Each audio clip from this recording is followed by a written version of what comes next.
예. 마태복음 1장 9번 자료의 13페이지 하단 마태복음 24장 29절로 31절 말씀 시작하겠습니다.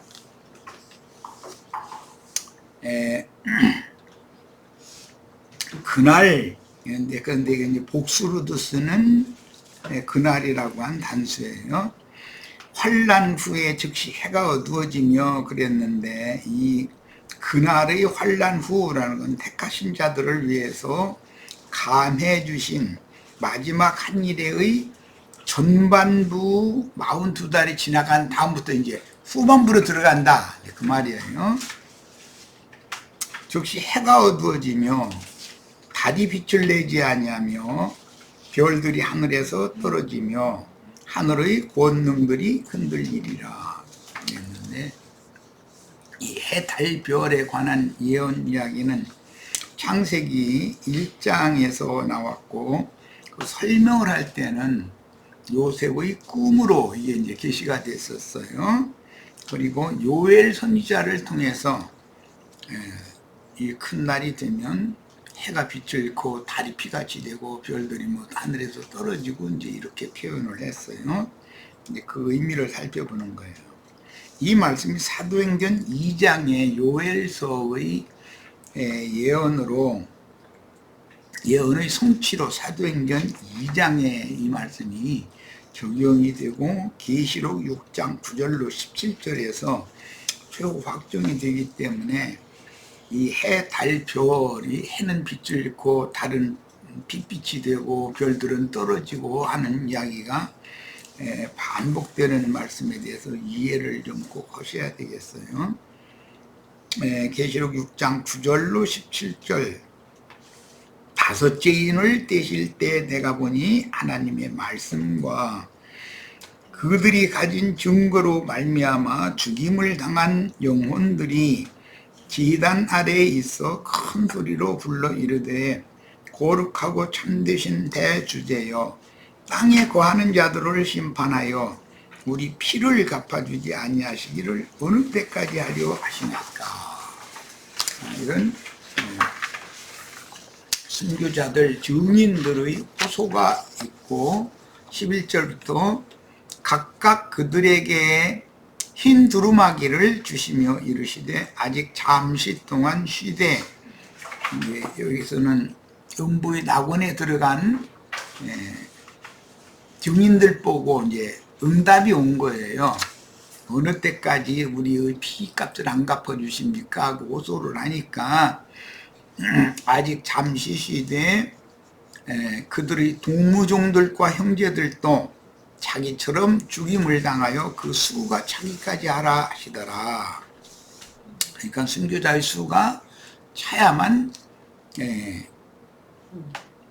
한 시대가 종결되고 이기는 자들이 영광의 성에 들어가는 날이 온다, 부활의 날이 온다, 그 말이죠.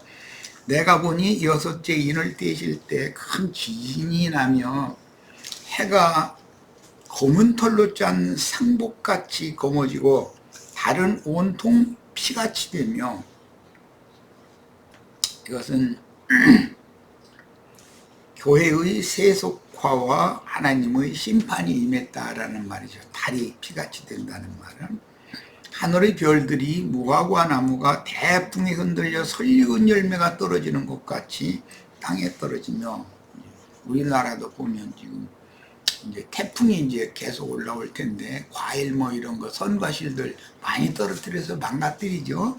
그런 것은 하나의 상징이죠. 이 말은 한 시대를 종결하는 그 즈음에 세상에 남아서 추수의 말씀을 증거하는 하나님의 종들이 짐승들에 의해서 수가 며칠인지 다 죽임을 당할 때가 이렇게 온다는 그런 영적인 의미인 거예요. 그리고 하늘은 두루마리가 말리는 것 같이 떠나가고 각 산과 섬이 제자리에서 옮겨짐에, 이것은 하늘이 말리고 떠나간다. 그 말은 빛이신 주님이 제자들과 함께 계시다가 제자들을 다 취하여 간다라는 말과 같은 뜻이에요.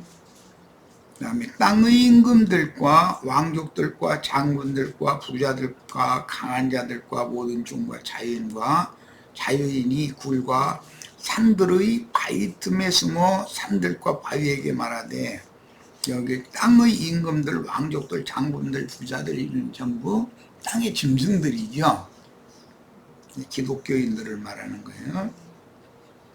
산들과 바위에게 말하되 우리 위에 떨어져 보좌에 앉으시니 얼굴에서와 그 어린 양의 진노에서 우리를 가리라. 이제 이렇게 했다고 그랬는데, 지금까지 땅에서 기득권을 누리면서 종교적인 교권을 함부로 행하던 자들이 갑작스런 이런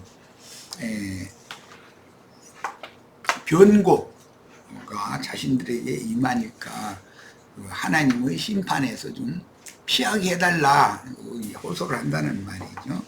그런데 이들에 의해서 하늘의 별들이 선부화가 떨어지는 것처럼 떨어졌었던 거죠. 그들의 진노의 큰 날이 이르렀으니 누가 등이 서리요 그랬어요.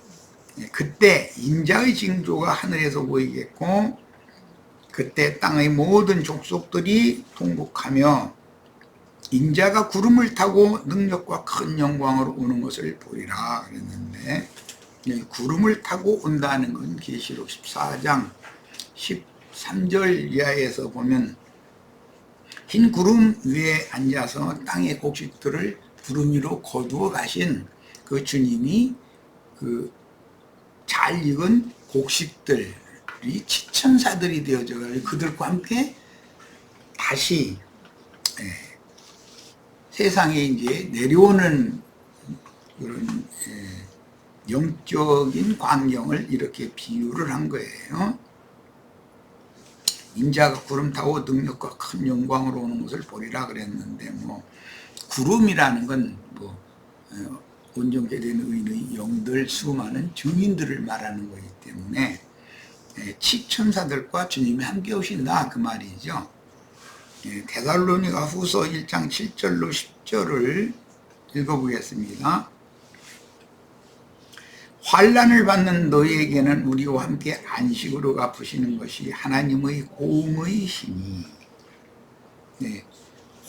이 땅에서 환난 받는 자들, 즉 땅의 짐승들이나 바다 짐승들에 의해서 진실한 신앙을 가진 자들은 환난을 당하는 것이 짐승 때 그 42달 동안에 있을 일인 것이에요.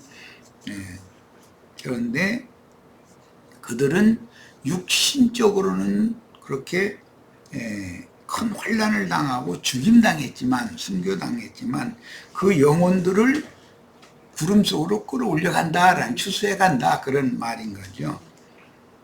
주 예수께서 자기의 능력의 천사들과, 여기 이제 능력의 천사들 이야기가 나왔는데, 예수님이 제자들에게 생명의 영을 부어주신 후에 능력으로 덧입혀질 때까지 이 성을 떠나지 말고 기다리라 그랬는데, 능력으로 덧입혀준 것은 오순절 때 불꽃 천사들이 임해가지고 이렇게 덮어준 것을 말하는 것이죠, 교회를. 자기의 능력의 천사들과 함께 하늘로부터 불꽃 가운데에서 나타나실 때, 그러니까 능력의 천사들이란 건 불꽃 천사들인 것이고, 우리 형제 자매님들이 오는 세상에 살아남아서 오른편 양들이 될 자들을 위해서는 불꽃 천사들이 임해야 되는 거죠. 그것이 영적인 주님의 재림이죠. 실제로는 나타나실 때 하나님을 모르던 자들과 우리 주 예수의 복음에 복종하지 않는 자들에게 형벌을 내리시니, 복종하지 않는 자들이라는 건 좌편 염소무리가 되는 거죠. 사도행전 2장 이후에서는 예수를 박해하고 죽였던 대제사장 무리들이죠. 다 그들이 좌편의 염소 무리들이었어요. 자, 9절 이런 자들은 주의 얼굴과 그의 힘의 영광을 떠나 영원한 멸망의 형벌을 받으리로다. 그날에 그가 강림하사, 여기 그가 강림하사 그러지만 실제로는 예수님이 혼자 오는 것이 아니죠. 그 영이 되신 주님께서 불꽃 천사들, 능력의 천사들에게 웅이 되어 오시는 것이에요. 그의 성도들에게서 영광을 받으시고 모든 믿는 자들에게서 놀랍게 여김을 얻으시니 이는 우리의 증거가 너에게 믿어졌습니다. 그런 걸 보면 바울과 바나바와 이방인의 사도들의 증거는, 바울과 바나바는 육신을 입고 이 땅에 살아서 전도를 했지만 실제로는 능력의 영이 그에게 덧입혀졌기 때문이죠. 그리고 다메섹 도상에서는 생명의 성령께서 바울의 속에 임하셔서 마음면을 밝혀주셨었던 것이고, 양면을 다 이해를 잘 하셔야 돼요. 자, 주님은 반드시 성도들과 수많은 천사들을 타고 함께 오는 새 세상에 오심으로 반드시 먼저 추수가 종결되어 신부성에 들어간 이기는 자들의 수를 채워야 하며, 신부성이 내려오는 것이 교회 시대의 재림 종결입니다. 율법과 선지자의 때가 종결되는 것은 사도행전에서 완성이 되는 거죠. 그 후로는 이제 흔히 말하는 성령 시대가 되는 것이죠. 이방인의 때가 되는 거예요. 그때 누구는 증인들의 신앙에 동역하고 짐승의 이름이나 그 이름의 수를 받지 않으므로 그 수가 몇이든지 다 죽임을 당하여 추수된 알곡들로 신부성에 들어갈 이기는 자들의 수를 채워서 알곡 추수를 종결하게 됩니다. 우리 형제 자매님들 자신이 모두 여자의 남은 자손들, 계시록 12장 여자의 남은 자손들을 양육하기 위하여 저희 주께서 예비한 곳이 있다고 그랬어요. 거기에서 빨리빨리 양육을 받고 빨리 이 생을 떠나서 주님의 데려감을 받아야 되는 것이죠.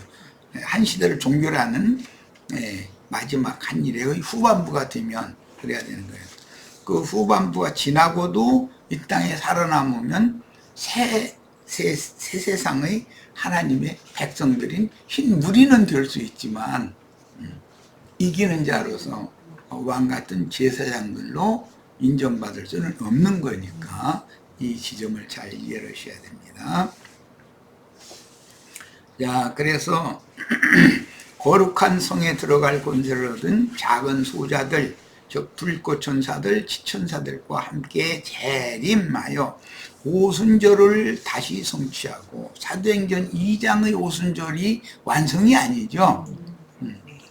우리 형제 자매님들이 주와 함께 오는 세상에 내려오면 능력의 영으로 불꽃 천사들로 같이 와서 오순절을 성취하는 것이죠. 그때 보좌들에 앉아서 이스라엘 12지파를 판단하여 오는 새 시대인 천년기간의 공의의 시대인 주님의 왕국이 나타남을 위해서 우편의 양들을 장막에 들어갈 흰옷을 입은 큰 무리나 좌편 염소들인 오는 새 세상의 땅의 백성들은 열국 백성들인데 그들 보고는 곡과 마곡 백성들이다 이렇게 말하죠.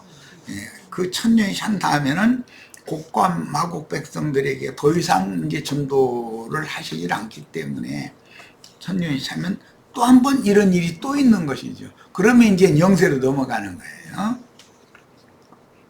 자, 31절 그가 큰 나팔 소리와 함께 그랬는데 주님께서 큰 나팔 소리와 함께 천사들을 보낸다 그랬는데 이게 증인들의 증거다 그런 말이에요. 이 천사들이 지천사들이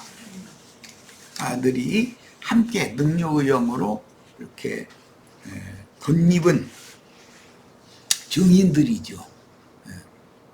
우리 형제 자매님들도 증인들이 곧 온전케 된 의인의 영들과 함께 오신 능력으로 오시는 덧입혀 주시는 주님의 그 생명의 영도 속에 받아야 되지만 겉으로는 능력의 영으로 덧입혀져 가지고 이런 나팔을 잘 불 수 있어야 돼요. 담대하게.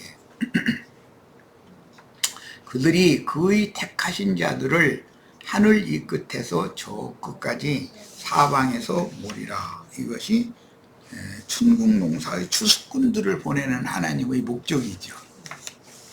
자, 오늘 우리는 성경의 모든 예언을 실현하기 위해서 추수꾼들이 되어 나팔을 불고 있으니, 기독교인들을 뭐 창공 하늘에서 천사들이 다 막 이렇게 나팔 불어 내려온다 그러는데 자기들 옆에서 나팔을 불어주면 안 들리는 거죠, 뭐 사람들은. 흰 구름 위에 계신 인자 같은 이께서 추수나팔 소리를 통해서 예리한 낫을 온 땅에 휘둘러서 다 익은 전국 곡식들을 추수하고 계십니다. 그래서 이 마지막 한일의 기간이 되어졌을 때 이 최후의 추수를 하는 주님의 일꾼들이 보냄을 받으면 그때는 짐승 때이기 때문에, 그러므로 주 안에서 죽는 자들을 복이 있도다. 이제부터 주 안에서 죽는 자들은 복이 있도다 그랬어요. 그들은 다 이기는 자들의 반열에 들어가니까 적으로 이제 그들은 불붙은 유리바다 위에서 찬양하는 우리 마지막 이기는 자가 될 수가 있죠. 42 세대 42대로 상징된 한일의 후반기 42달의 예언은 반드시 역사상에 성취되어 하늘의 시온산 위에 세우신 거룩한 성 새 예루살렘에 들어간 이기는 자들과 함께, 즉 하늘이 하나님께로부터 내려오는 거룩한 성 새 예루살렘이 오는 새 세상에 내려오심으로 재림 예언이 완결됩니다.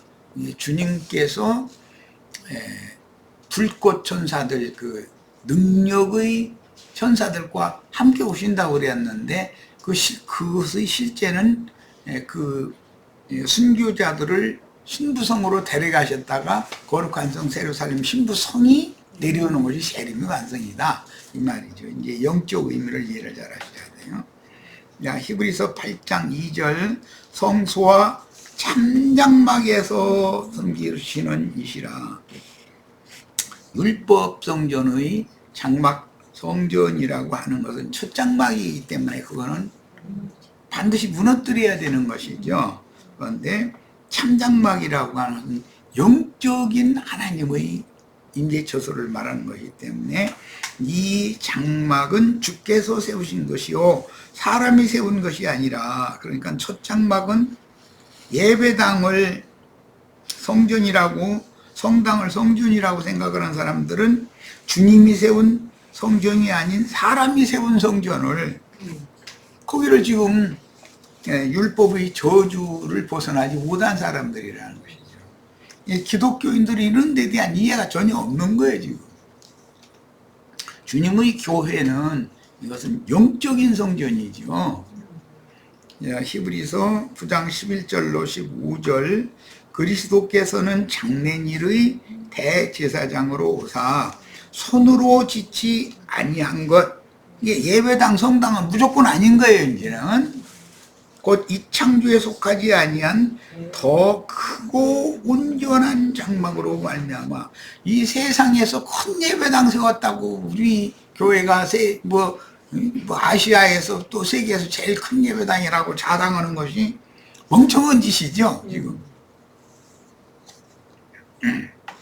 실제로 더 크고 온전한 장막은 영적인 주님의 교회를 말하는 건데, 염소와 송아지 피로 아니하고 오직 자기 피로 영원한 속죄를 이루사 단번에 성소에 들어가셨느니라. 예수님은 단번에 성소라고 그랬는데 지성소와 성소가 나누어져 있다가 둘째 장이 찢어진 다음에 지성소의 속죄소에 피를 뿌린 그 피 앞에 예수님이 지금 돌아가셨고, 아벨의 피보다 더 낫게 말하는 피의 증거가 그 지성소의 속죄소에서 지금 들려주고 있는데, 이 지성소의 속죄소에서 주의 성령께서 들려주시는 말씀은 증인들의 나팔소리를 통해서 피소리가 들려오는 것이죠. 생명의 말씀이다 이 말이에요. 그런데 이런 데 대한 이해가 전혀 없는 거예요 지금 기독교인들은. 야, 황소와 염소의 피와 및 암송아지 죄를 부정한 자에게 부려 그 육체를 정결하게 하여 거룩하게 하거든 하물며 영원하신 성령으로 말미암아 흠없는 자기를 하나님께 드린 그리스도의 피가 어찌 너의 양심을 죽은 행실에서 깨끗하게 하고 살아계신 하나님을 섬기게 하지 못하겠느냐.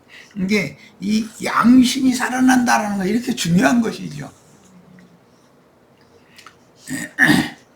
사람 속에 생명의 영이 임한다는 뜻은 양심을 살리기 위해서 예수님의 피 뿌림을 받는다는 뜻이니까 피는 예수님의 생명의 말씀을 상징하는 거예요. 그런데 증인들의 증거를 통해서 사람들이 피 뿌림을 받아들여야 된다 이런 말이 믿음이라고 그러죠.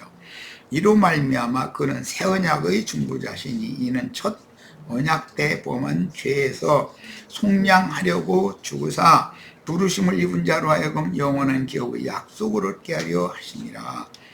첫 언약 때라는 것은 모세로부터 시작해서 요한 때까지는 전부 첫 언약 때 하나님을 섬기는 자들이죠. 그런데 언약을 다 지킨다고 그랬지만 그것이 오히려 하나님 앞에는 범죄가 됐다는 거예요. 모세 율법을 지키는 것이. 순결한 여자인 마리아가 낳아 세상에 오신 예수님은 첫 성전인 육신의 몸이 무너져야만 더 크고 완전한 하늘의 참 장막 성전을 세우실 수 있습니다. 하나님의 아들 예수 그리스도는 다윗의 아들 솔로몬과 같이 하나님의 집을 세우는 건축자다예요. 그런데 하나님의 집은 영적인 집이다. 믿는 이들의 증인들을 보내서 증거하는 말씀을 통해서 계시를 받아가지고 이게 믿어져야 되고, 믿는 이들을 건축 자재로 삼아가지고 믿는 이들을 모아서 더 크고 온전한 참장막인 주님의 교회를 세우는 중이다 이런 말이에요.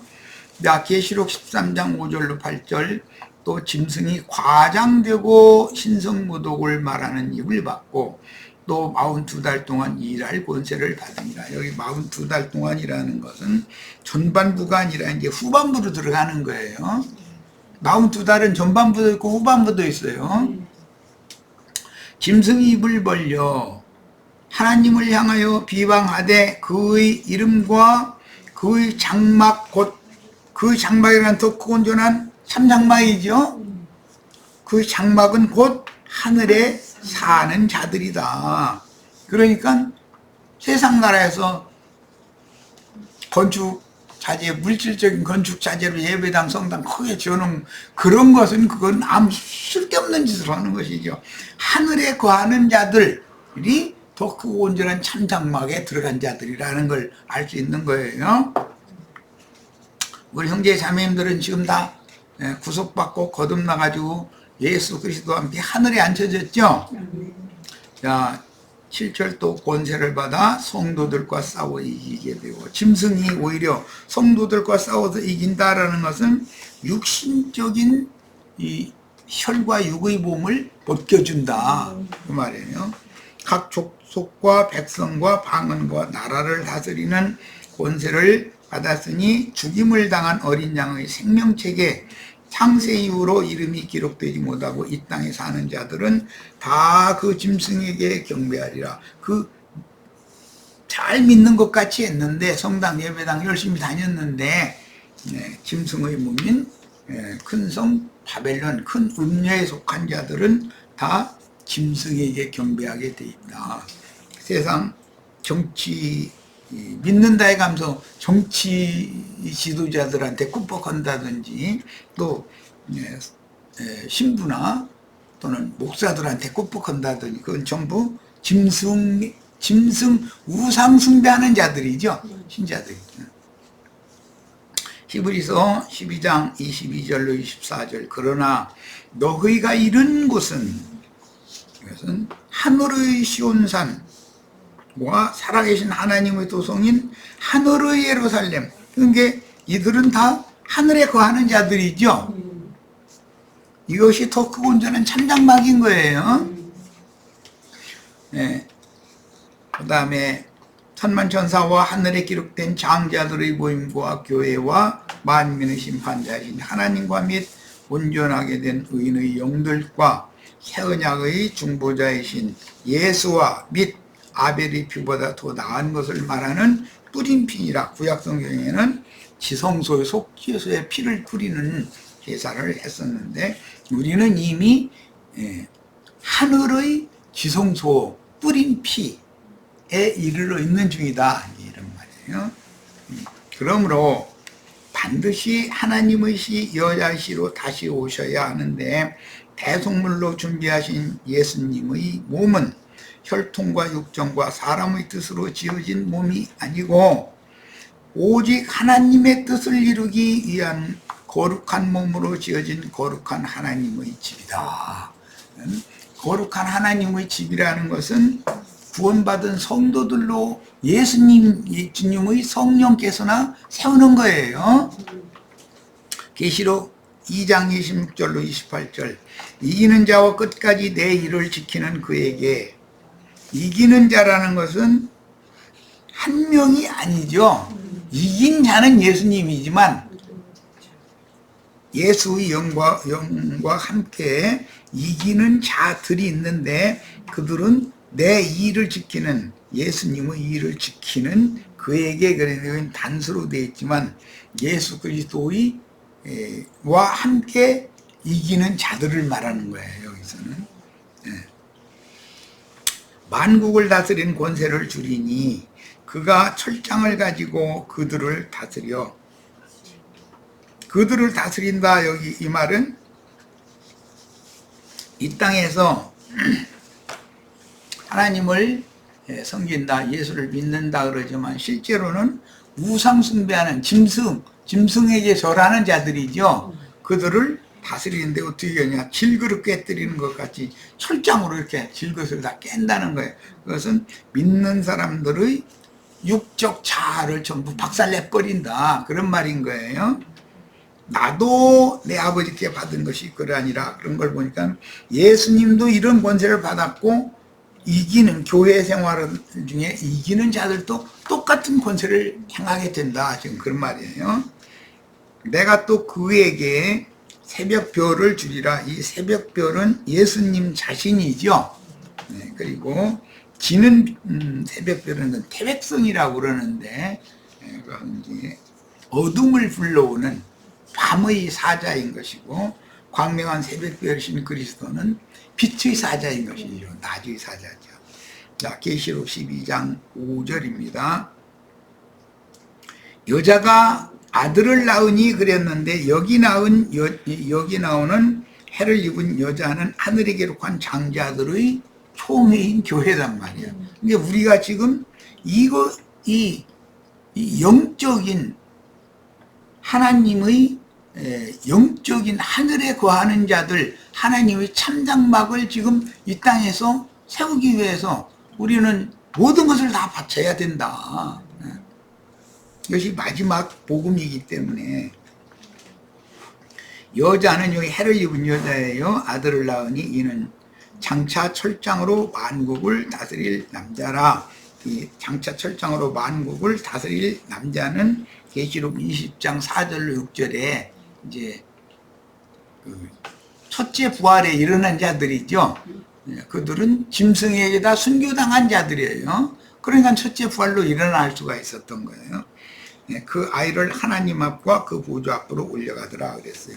자, 인자 예수님께 아버지께서 주신 권세와 능력은 이기는 자들에게 주셔서 참 지휘자들이 아버지의 천국 농사를 마무리해야 성경이 이루어지며 예수님만 순결한 처녀를 통해서 성령의 말씀시로 죄악이 만연한 세상에 보내심을 받은 유일한 구제자이고 세상을 구원하실 수 있는 오직 한 분, 자격을 가진 예수 그리스도 한 분이다. 구원자는 예수님밖에 없다는 거예요. 구약 성경에는 나 여호와에는 구원자가 없다 그랬는데 그 여호와가 예수님을 말하는 것이죠. 예, 모든 세대마다 그 어미가 죄악 중에 혈육의 아비씨를 받아 잉태시킨 죄인으로 나서 자칭 내가 그로다라고 미혹하면 생명의 근원, 즉 태초부터 스스로 계신 하나님의 말씀을 정확하게 분별하여 그가 어디에서 온 자인지를 명확하게 구별할 수가 있어야 한다. 믿는 성도라면 영을, 진리를 옳게 분별하는 능력이 이렇게 중요한 것이에요. 조금 더 해야 되겠네. 자료가 남아서 더 남으면 안 되니까. 유대인들이 대대로 고대하던 메시아는 오직 한 분 예수 그리스도뿐이며 세상 나라를 주와 그 그리스도의 왕국이 되게 하실 수 있는 그 그리스도는 또 다른 보혜사인 진리의 영으로 재림하여 참 제자들의 속에 생명의 성령으로 주님이 임재해 계시죠. 겉으로 밖으로는 능력의 영으로 덧입혀 주시는 거예요. 자, 그 영이신 그리스도는 선지자들의 영을 함께 받은 증인들을 비밀리에 모든 민족에게 또 보내시죠. 매 세대마다 계시록에 작은 책의 말씀을 받아먹고 소한 요한을 이 모든 민족에게 다시 나가서 예언을 하라고 보내신 것처럼 오늘 이 시대에도 회복된 교회에서 사람을 또 파송을 하면 그게 최후 마지막 교회 시대를 종결하는 추수꾼들이다 이거예요. 그게 나는 분명히 형제 자매님들이 때가 내 때는 이제 다 됐고 나는 점점 내 스스로 내 자신을 잘 아는데 건강 상태도 점점 안 좋아져 가고 있고 이것은 뭐 어쩔 수 없는 일이고 우리 형제 자매님들의 시대가 오니까 그때는 추수 사역을 잘들 할 수 있기를 바랄 뿐이에요. 또 사람을 보내주실 거라고 나는 믿고 있어요. 자, 골로새서 2장 9절 그 안에는 신성의 모든 충만이 육체로 거하시고 그랬어요. 예수 안에는 신성이 충만히 거한다는 거예요. 그러면 예수 그리스도의 그 신성과 예수님의 인성이 우리 안에 양면에서 충만히 거해야 되겠죠. 당연히.